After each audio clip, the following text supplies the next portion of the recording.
Hi guys, I'm James for One Shift and we're at Singapore's newest car factory. So this is Hyundai's brand new specing innovation center Singapore, and we brought through the production line and also the racetrack at the top of the building. Let's check it out. The first thing you will notice is how clean and quiet this place is. It doesn't feel like a factory at all, and yes, you can see plants. There's a smart farm, more on that later.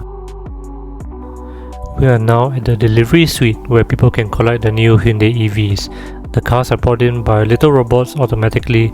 Once they're done with their job, they scurry off, and these robots also help manage the factory floor and are expert parkers. Now in this huge screen at the delivery room, you can choose whatever you want to put on there. And isn't this the coolest configurator we've ever seen with a background of the Singapore skyline? Now if you're a huge Hyundai fan, there's a lot of merchandise to choose from. You'll be surprised to know that many of the sustainable materials you see here are used in the interior of the Ioniq 5. And here's something for model car fans. Have you seen something as detailed as this? And besides the cars, can you find a dog spot? Much of the farming here is done by highly sophisticated robots, showing how Singapore can possibly produce more of its own food in the future. The produce will be given to visitors as souvenirs and will also be used to supply an on-site restaurant in the future. Finally, we were given a VR tour of the factory, but I'll give an actual tour in the next installment.